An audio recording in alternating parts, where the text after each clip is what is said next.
I do take the AI thing pretty seriously in terms of the way that people are using it, the way that it's kind of like creeping into our speech, the effect it's having on education, things like this. It is worth asking the question, why do I want, what is a human being, why do we want to make a computer who can talk to us or simulate talking to us? And that's the sort of the argument actually right now that's being had in the artificial intelligence world, is whether or not we're just simulating something or whether like actual intelligence has been birthed, or if that would be possible. And I think it's asking the question, like, why is that something, like, where does it come from? Where does the impulse come from to actually to do this?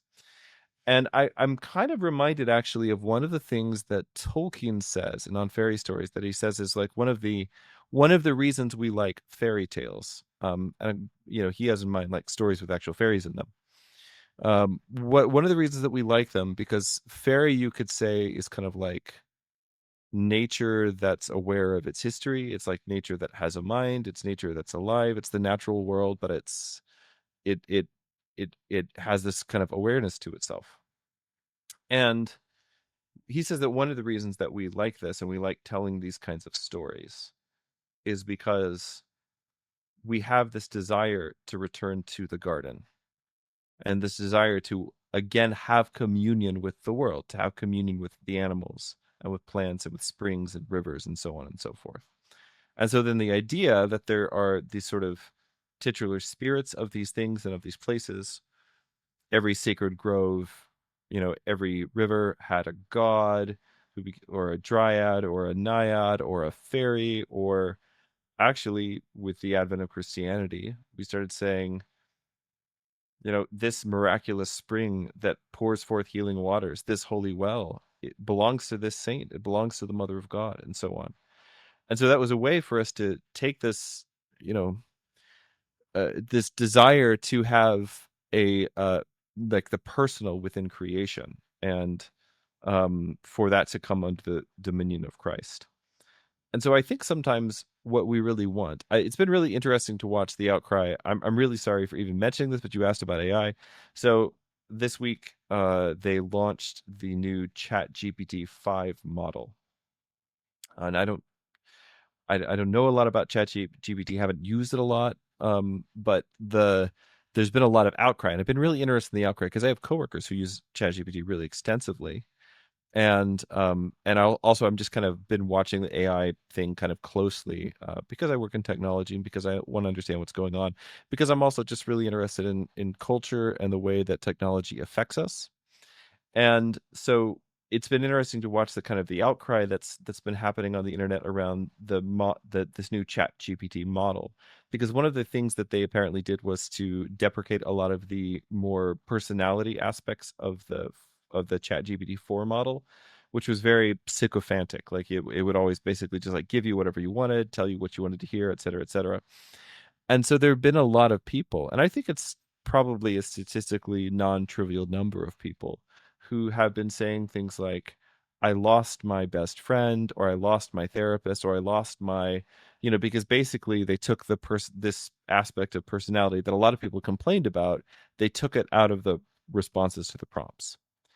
And I think and people are experiencing, and again, my guess is these people are probably not mentally well, not spiritually healthy people, but an increasing number of people in our society are not. But that the thing that they were expressing was this sense of grief, like there was a personality there that they had been trying to enter into communion with, and it had been kind of ripped away from them.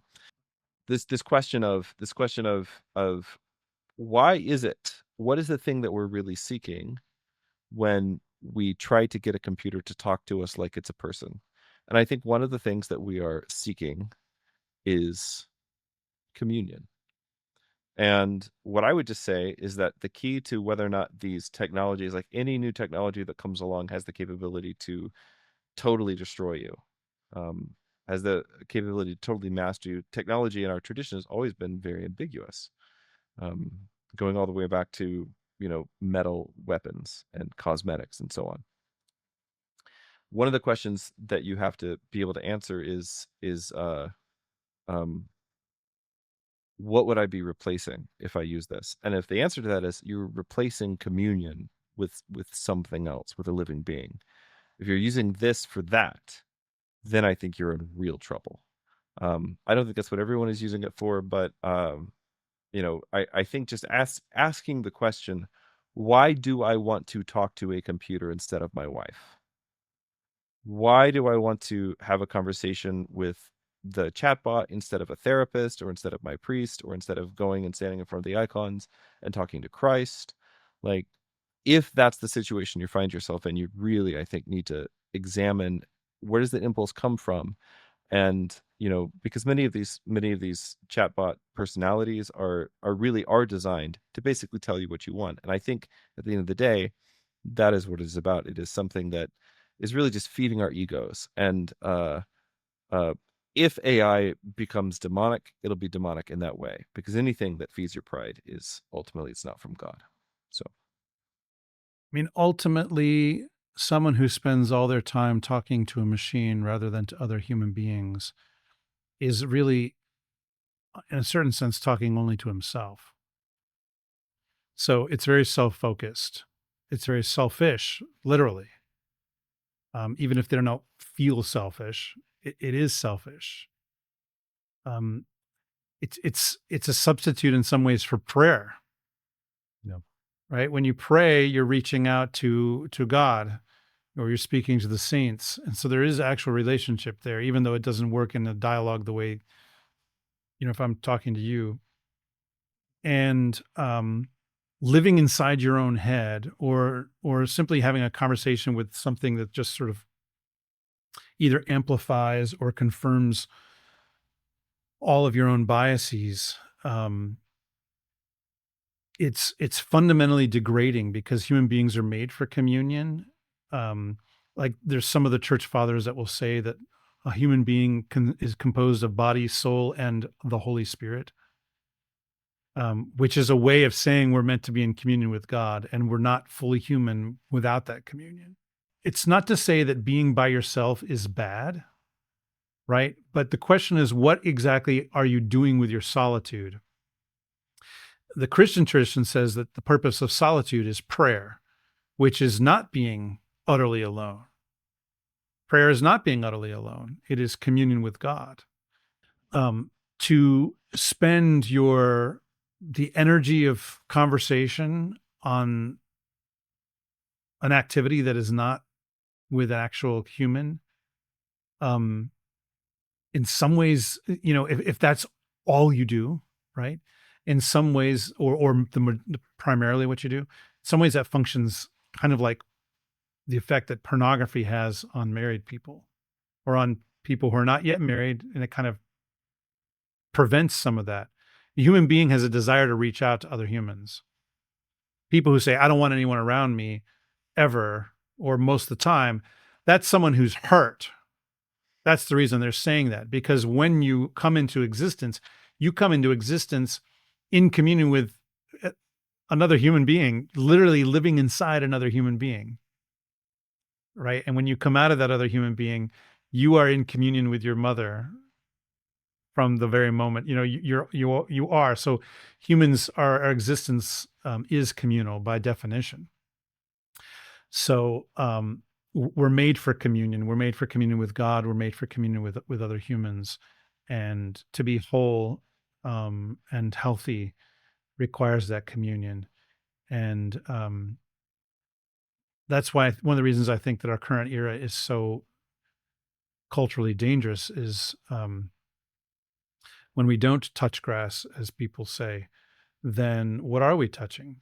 Um, we're really just focusing only on ourselves. And, one of the mantras of our era is, isn't it time to do something for yourself? And I'm not saying that you shouldn't take care of yourself, right? You shouldn't maintain yourself. Absolutely, you should stay healthy and so forth. But part of the way that you stay healthy is communion with other humans. So, so yeah, every age has its temptations and its distortions and so forth. And the fact that we've created so much technology to enable us not to have communion with other people, I think is part of the reason why so many people are now reaching towards Christ and his church, because they can feel this great hunger that has been left because we haven't been feeding ourselves with communion with other people.